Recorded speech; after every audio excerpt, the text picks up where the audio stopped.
quiero hablarle acerca de la guerra invisible. Hay un llamado a las armas que se hace a todos los que estamos en este mundo. Lo que pasa es que con el surgimiento de la información, el crecimiento de la ciencia y toda la educación que tenemos el día de hoy, estamos un poquito llenos de interferencia. Resulta que tenemos tanta información que nos cuesta un poco discernir toda esta información, y alguna información va en contra de lo que creemos, como en contra de lo que dice la Biblia, voy a decirlo de esa manera. Entonces, lo que quiero aclararle el día de hoy a usted, y que se vaya con esto en su corazón, es que estamos en una gran batalla espiritual todo el tiempo. Lo quieras o no, creas o no. O sea, mucha gente no cree, dice, no, los ángeles no existen, los demonios no existen, nada existe. No importa, están en una guerra espiritual. Hay otros que dicen sí creen, entonces sí, están en una guerra espiritual. Y esta batalla se da en tres áreas de la vida. Diga conmigo: en el área personal tenemos una batalla interior. Esta batalla interior se da entre la carne y el espíritu, lo que la carne quiere y lo que el espíritu quiere. Siempre tendremos esa batalla el resto de la vida. Siempre habrá una batalla interior. Hay una batalla social, es el mundo, la cultura, lo que el mundo enseña contra lo que la Biblia dice, lo que los creyentes creen, contra la voz de Dios. Y hay una batalla espiritual que es contra poderes malignos, poderes de oscuridad. La Biblia habla mucho de esto. En Efesios 6:12, lea conmigo Efesios 6:12, dice: porque no tenemos lucha contra carne y sangre. Pellizque al de al lado, así, pellizquelo. Ese se llama carne, ese que sintió, esa es la carne. La lucha no es contra usted. Dígale a la persona que está a su lado: no es contra ti la lucha, es espiritual. Fíjese, dice que es contra principados, potestades, gobernadores de tinieblas del siglo, contra huestes espirituales de maldad en las regiones celestes. Entonces, este versículo realmente nos aclara cómo es que sucede esta gran lucha espiritual. Lo principal que debemos entender es: mire, cuando usted se pelea con su esposa, cuando usted se pelea con su esposo, cuando tiene conflictos con la gente en su trabajo, cuando tiene problemas, cuando lucha con las finanzas, todo esto tiene que ver con una lucha espiritual. El origen de todo es una lucha espiritual. Y para poder entender esto necesito entender los dos reinos. Diga conmigo: los dos reinos. Hay un reino natural y un reino espiritual. En ciencias naturales, por lo menos a mí me enseñaron ciencias naturales, yo no sé qué le enseñan a usted el día de hoy, decía el reino animal. Y entonces nos enseñaban cosas de la naturaleza, pero es un gran reino natural, y necesitamos entender cómo interactúan, cómo estos dos reinos se relacionan entre sí. En 1 Corintios 15:40 dice: hay cuerpos celestiales y cuerpos terrenales, pero una es la gloria de los celestiales, o sea, los espirituales, y otra la de los terrenales. Quiere decir que existimos, vivimos en un mundo natural, pero también hay un mundo espiritual, que es lo que yo le digo, la guerra invisible, lo que no se ve. Entonces, cuando estamos en las luchas en lo natural, pues detrás de bambalinas, tras esa gran cortina natural que nos ciega de lo espiritual, nosotros tenemos que saber, necesitamos estar conscientes y darnos cuenta que hay una gran pelea en el espíritu, y la pelea es espiritual. Entonces, ¿cómo me dice usted? Pero pastor, ¿y entonces cómo voy a entender esto de lo espiritual? ¿Cómo voy a ver contra quién peleo? ¿Cómo me doy cuenta? Bueno, lea este versículo conmigo. 1 Corintios 2:14 dice: Pero el hombre natural, vea, el hombre natural, usted está en lo natural, no percibe las cosas que son del Espíritu de Dios, porque para él son locura y no las puede entender, porque se han de discernir como espiritualmente. Quiere decir que necesitamos nacer al Espíritu si queremos entender las cosas del Espíritu. Usted no puede querer convencer a alguien que no sabe las cosas del Espíritu, que no tiene sentidos espirituales, que está muerto al Espíritu. Usted no lo puede hacer entender de las cosas espirituales. ¿Por qué? Porque eso se entiende espiritualmente. Hay una manera de hacerlo. Y me encanta una historia de la Biblia, creo que está en Segunda Reyes, en el capítulo 6, Segunda Reyes. Hay una historia que es una batalla que se da en una ciudad que se llama Dotán, así se llama la ciudad. Resulta que lo que sucedía era que había un rey que quería destruir al pueblo de Dios. Entonces cada vez que ellos hacían planes, los vamos a encontrar en este lugar, los vamos a destruir por acá, hacían los planes. Dios le revelaba los planes al profeta Eliseo. Eliseo le avisaba al rey de Israel, y entonces ellos hacían planes contrarios y no podían ganarles. ¿Por qué? Porque ya tenían revelado los planes. Entonces el rey comenzó a sospechar y dijo: yo creo que aquí hay un espía. Y entonces uno de los generales le dijo: no es que haya espía. Lo que sucede es que hay un profeta en Israel que sabe todo lo que nosotros hacemos. Él puede ver todo. Dios le revela todo. Entonces le dice: entonces en vez de atacar al pueblo de Israel, lo primero que tenemos que hacer es ir y matar a ese profeta. Y cuando matemos al profeta, estarán ciegos, no van a saber lo que nosotros planeamos.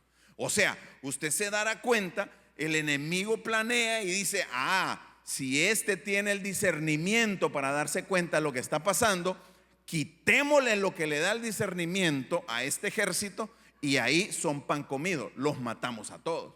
Y entonces enviaron su ejército, averiguaron dónde estaba y rodearon a Eliseo. Y cuando lo rodearon en la mañana, lo rodearon ya del día siguiente, por la noche quedó rodeado Eliseo, era donde estaba él. A la mañana siguiente dice que un siervo que se llama Giezi se levanta, porque era el siervo del profeta, se levanta por la mañana y va y queda viendo alrededor y dice: Dios mío, estamos fritos. Es que es traducción del 2023, 24, traducción 2024. Dios mío, estamos fritos. Vio que estaba rodeado completamente del ejército enemigo. Y entonces dice que salió corriendo para donde el profeta y le dijo: estamos fritos. Dice: pastor, ¿dónde dice eso en la Biblia? Bueno, así le dijo. Y el profeta le dijo: ¿de qué te preocupas? Le dice: son más los que están con nosotros que los que están con ellos. Oiga bien, pero venga, Marlon, venga, corra y dígame: estamos fritos, me dice. Corra, pero corra. Estamos fritos. Son más los que están con nosotros que los que están con ellos. Amén. Me salió creyente Giezi. Cambiemos. Usted dígame a mí. Son más los que están con nosotros que los que están con ellos.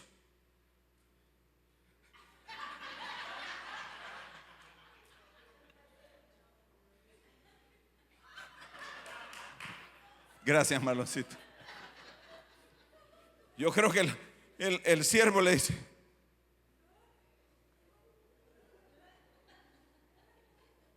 y vio el gran ejército alrededor. Y entonces dice la historia, que el profeta se le acercó y oró por él. Y le dijo: Señor, muéstrale, ábrele los ojos para que pueda ver. Entonces, el día de hoy quiero que la iglesia abra los ojos para que se pueda dar cuenta que estamos en guerra.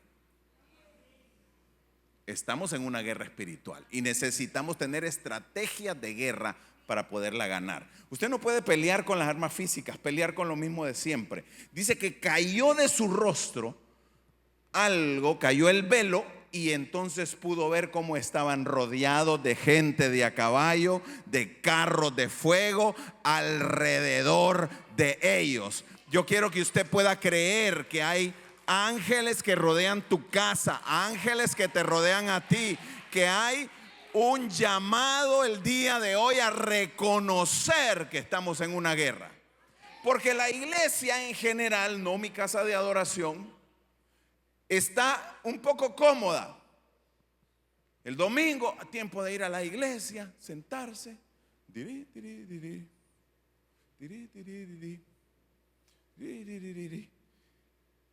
el nombre de Jesús, amén. Ya me voy. Amado, pero usted está viniendo aquí para ser equipado para la guerra. Usted está siendo preparado para que se dé cuenta de que hay algo que necesitamos hacer. Ese ejemplo de esa historia me revela que hay dos mundos: un mundo natural y un mundo espiritual, que está vedado a los que no son del espíritu. Los que no son del espíritu ni cuenta se dan. Los que no son del espíritu andan en lo natural, se guían por lo natural, se guían por sus sentidos, y son aquella gente, toda aquella gente que dice: hasta no ver, no creer. En Mateo 4:8 puedo ver cómo el enemigo de nuestra alma, porque hay dos reinos espirituales, diga conmigo: reino natural y reino espiritual. Pero en el espíritu hay dos reinos, diga conmigo: espiritualmente hay dos reinos. Y esto es bien importante dejarlo claro. El primer reino es el reino gobernado por Dios, y el otro reino es el reino gobernado por Satanás. En lo natural, ¿quiénes gobiernan?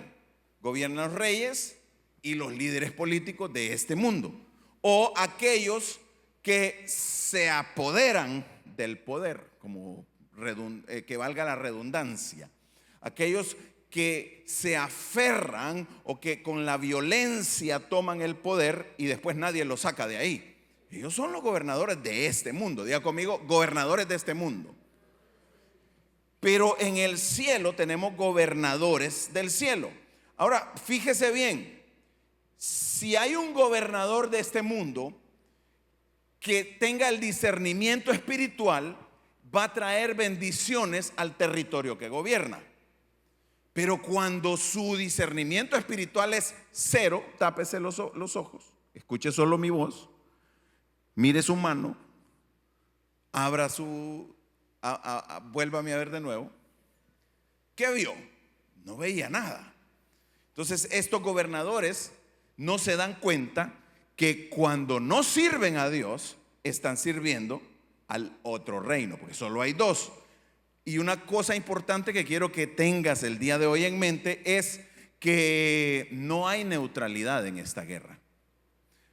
Dices tú: se agarró en una guerra Rusia contra Ucrania. No, hay que mantenernos neutrales, no hagamos nada, nosotros no nos corresponde. No, en esta guerra no se puede. O estás en un ejército o automáticamente estás en el otro, sin darte cuenta, sin decidirlo. ¿Por qué? Bueno, ya lo vamos a ver.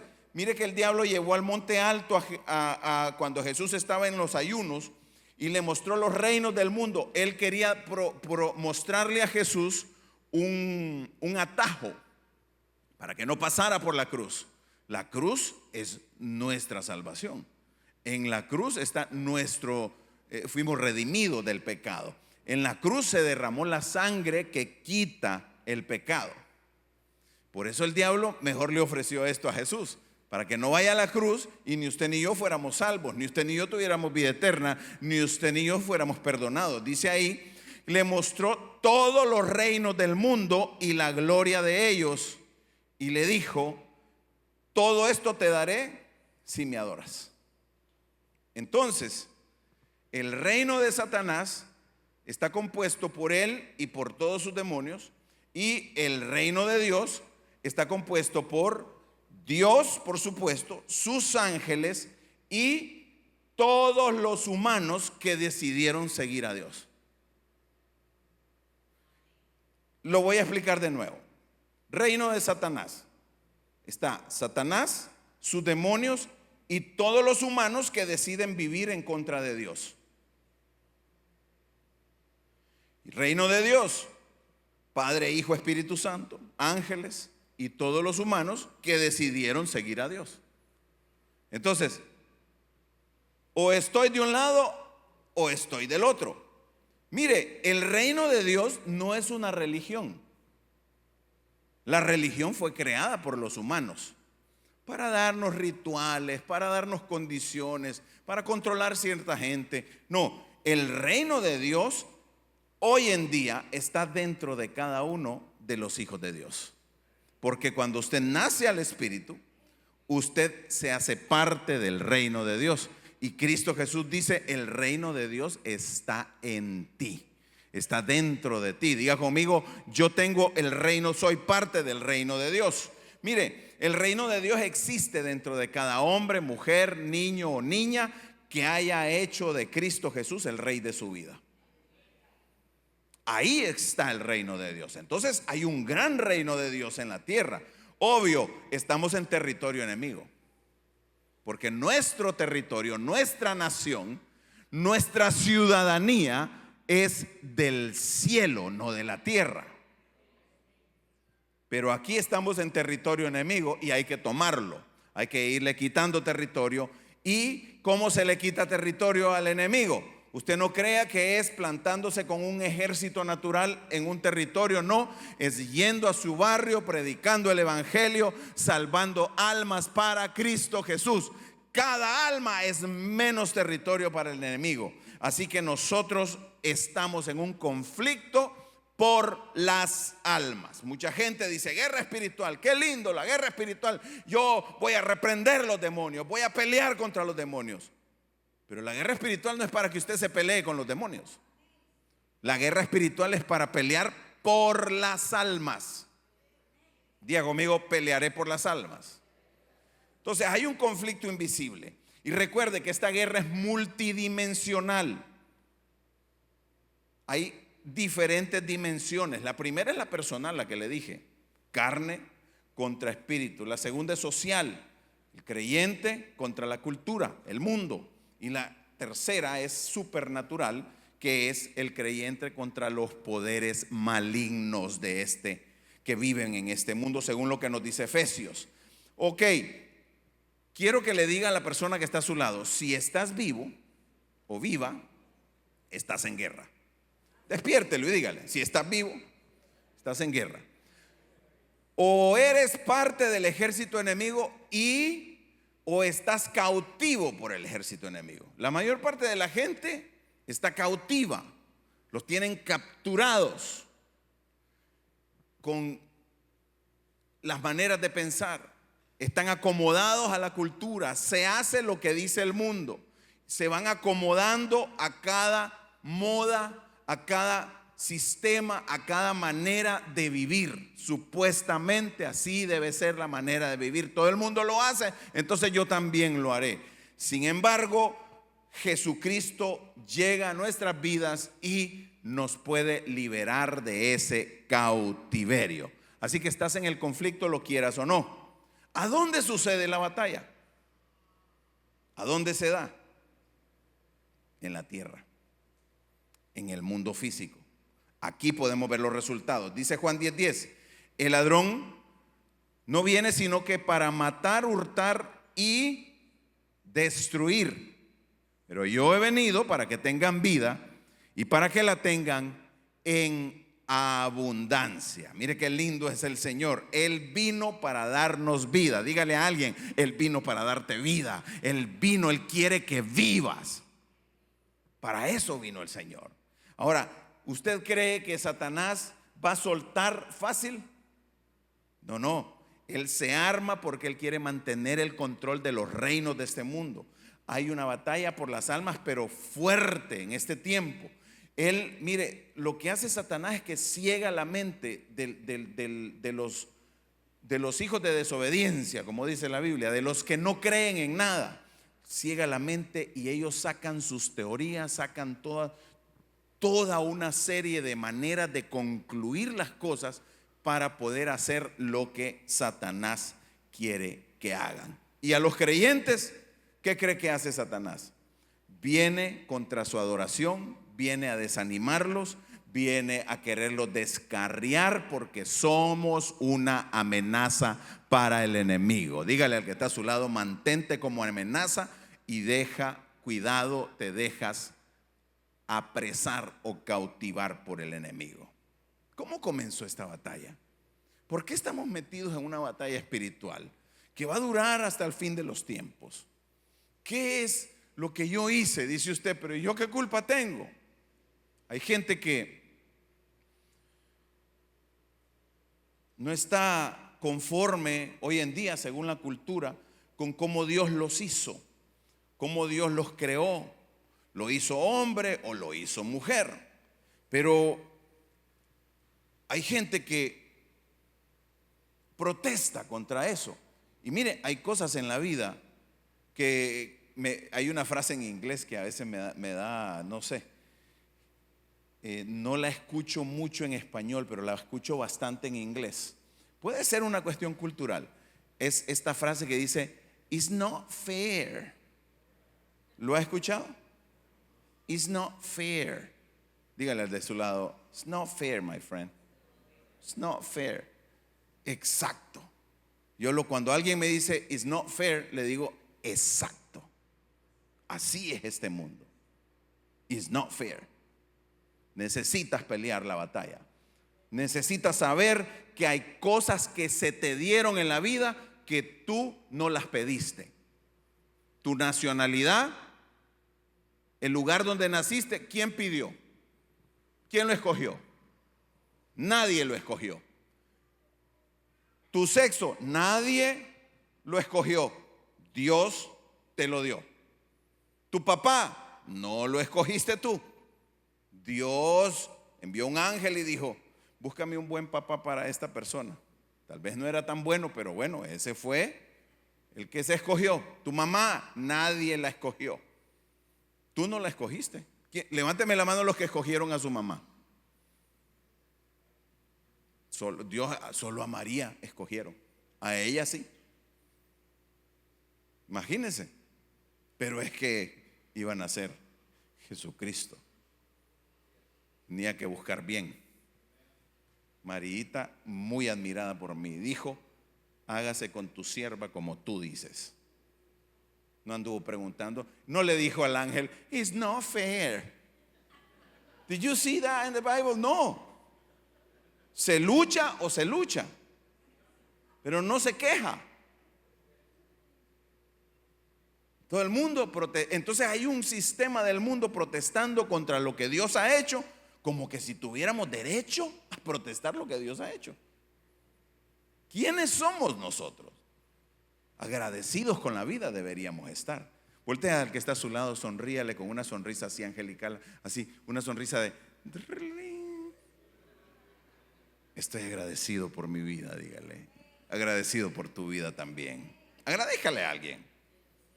Ahora, no sé cuántos años, miles, millones de años antes de que Dios creara este universo que conocemos, fueron creados los ángeles. La Biblia no nos da una fecha, no nos dice, y 5,000 millones de años antes de hacer el universo, Dios creó los ángeles. La Biblia no lo dice. La Biblia atienda a esto. La Biblia no es un libro de ciencia. La Biblia tiene muchos datos científicos, pero no es un libro de ciencia.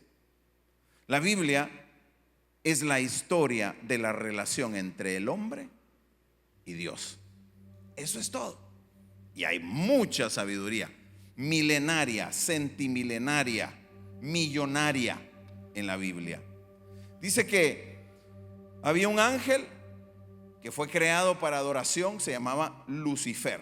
Apocalipsis 12:9, usted puede leer en unas pocas partes de la Biblia cómo cayó este ángel. Isaías 14, Ezequiel 28, pero le voy a leer un pedacito de Apocalipsis 12. Dice: y fue lanzado fuera el gran dragón, la serpiente antigua, que se llama Diablo y Satanás, el que engaña al mundo entero. Fue arrojado a la tierra y sus ángeles fueron arrojados con él.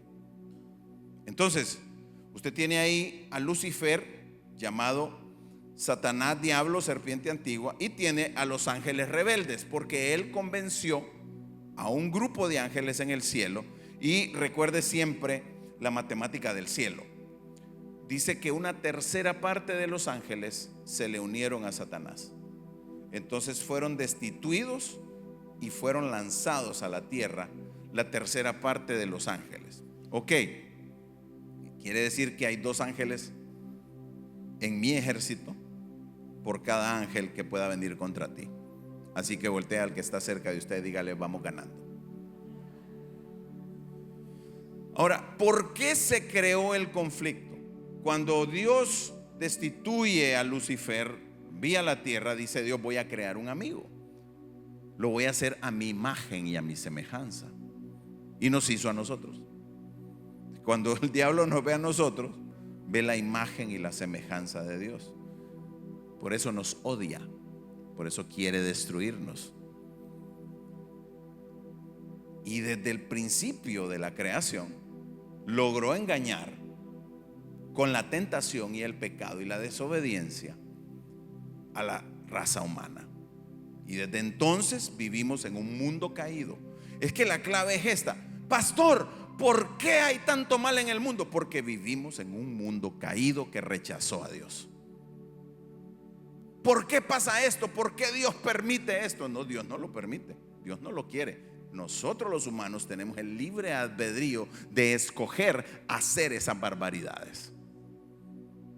¿Por qué?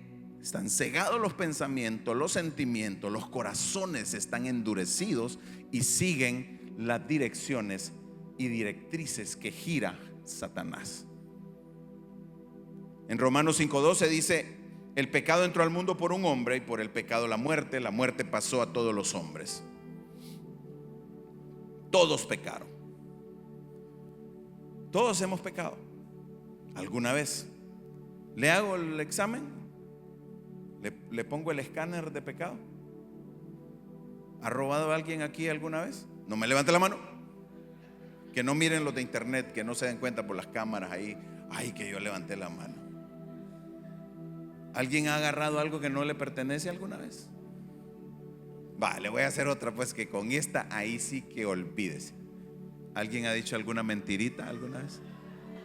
Hasta ahí, ¿verdad? Sigo con los otros 8 mandamientos, o lo dejamos hasta ahí. Ya, hasta ahí.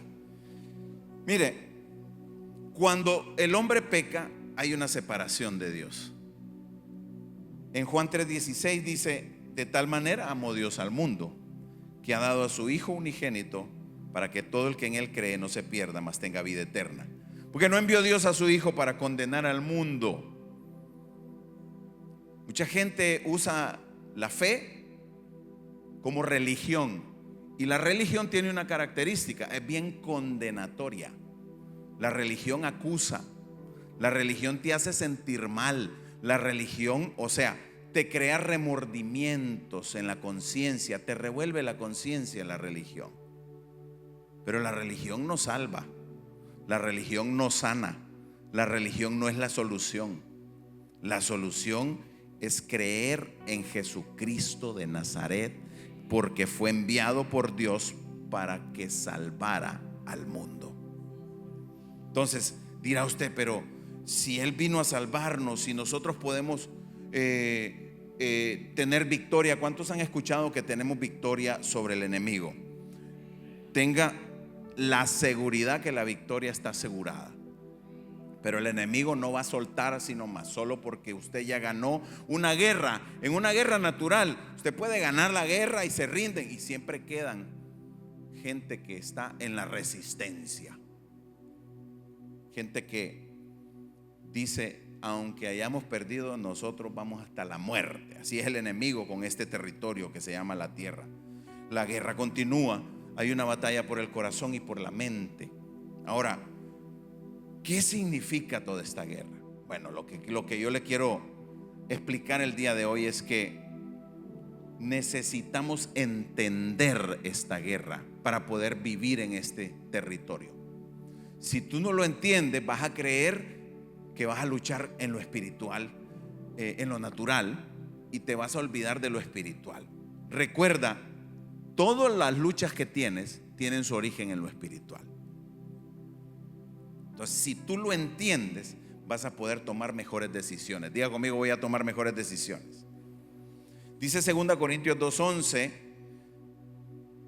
porque esta es una de las estrategias satánicas del siglo, de este tiempo, que la gente ignore, que la gente no crea que existe el mundo espiritual. Mire lo que dice: para que Satanás no gane ventaja sobre nosotros, pues no ignoramos sus maquinaciones. Diga conmigo: yo no voy a ignorar las maquinaciones del enemigo.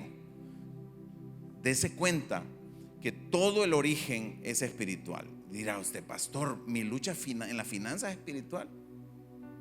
Pues solo lea el libro de Job, capítulo 1 y 2. Solo lea esa parte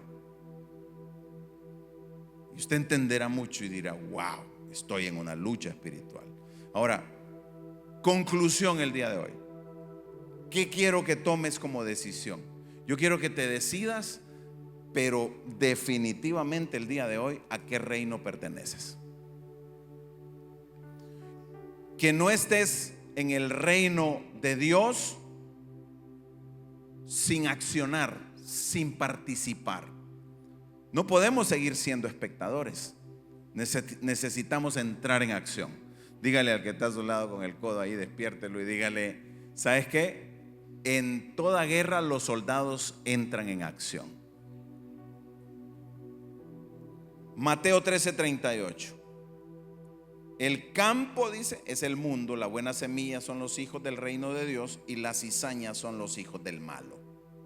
Salmo 51, en maldad fui formado, en pecado me concibió mi mamá. Entonces la pregunta es: ¿cómo me hago parte del ejército de Dios, pastor? Yo necesito tomar esa decisión, porque creo que yo recibí al Señor, pero no sé si, no estoy seguro. Mucha gente, el problema que tienen es que están en las iglesias, están en el cuerpo de Cristo, están asistiendo a una denominación, son parte de una gran religión según los conceptos humanos, y no han tenido la conciencia de que son parte del ejército de Dios. Entonces yo quiero que hoy usted tome esa decisión y diga: voy a ser parte del ejército de Dios. Juan 3:3 le dijo Jesús: en verdad te digo que el que no nace de nuevo no puede ver el reino de Dios. Cuando fui a la ceremonia de ciudadanía, no sé cuántos les han tocado ir a la ceremonia de ciudadanía. Levánteme la mano alguno que otro que haya ido a la ceremonia de ciudadanía. Muy bien. Y profetizo que los que todavía no han ido van. Dios les concede su ciudadanía. Fíjese, recuerdo que tuve que renunciar a mi lealtad a mi país, a mi lealtad a cualquier otro territorio, a mi lealtad a cualquier otro ejército. Y tuve que comprometerme y decir: y si necesito defender esta nación, la voy a defender. ¿Se acuerdan ustedes? Y rapidito que dijo, ¿verdad? Yo creo que en vez de ceremonias de que pase al frente y dígale al Señor que lo recibe en el corazón, yo creo que le tenemos que hacer una confesión así tipo la ciudadanía a la gente y decirle: renuncias a todo lo del diablo que tenés encima. En realidad es lo que deberíamos hacer, porque Porque si yo me enlisto en el ejército de Dios y me hago parte del reino de Dios, tengo que renunciar a los demás reinos. ¿Cuántos quieren hacer eso el día de hoy? Yo lo quiero hacer. Ahora, la pregunta es: ¿cómo se hace eso, pastor? Y entonces, dentro de todo esto hay una gran confusión y la gente quizá no lo entiende todavía. Mire, para usted hacerse parte del ejército de Dios, usted tiene que hacer nada más dos cosas, que en realidad son una. Usted necesita renunciar al otro ejército y entrar al ejército de Dios. Pero ¿cómo lo hago, pastor? Bueno, la primera cosa que debemos hacer fue lo que hizo aquel hombre cuando se fue de su casa. Le pidió la herencia a su papá, le pidió todo el dinero y dice la Biblia que lo malgastó. ¿Ha escuchado esa historia del hijo pródigo?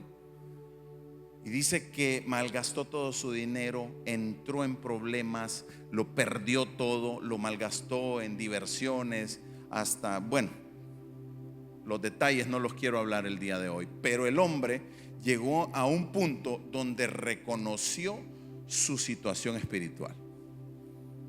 Y cuando él reconoció, dijo: estoy mal. Estoy mal. Iré y le pediré perdón a mi padre. Eso le llamo yo el momento en que él reconoció cómo estaba espiritualmente. Vino a él lo que la Biblia le llama arrepentimiento. Se arrepintió de lo que había hecho. Entonces nosotros necesitamos más seguido arrepentirnos de lo que hemos hecho.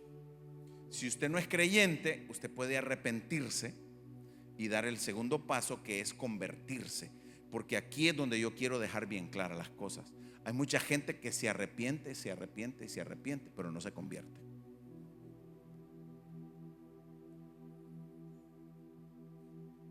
Y el arrepentimiento termina convirtiéndose en remordimiento. Y lloran en el altar y corren las lágrimas, pero sale de la iglesia a seguir haciendo lo mismo. Pero cuando este hombre reconoció y dijo: estoy mal, ¿qué he hecho? Iré a mi padre y le pediré perdón. No solo lo dijo en su interior, hubo una acción. Entonces yo quiero que recuerde esto el resto de su vida. Recuérdenlo el resto de su vida. El arrepentimiento es la decisión interior que tomas de volver a Dios.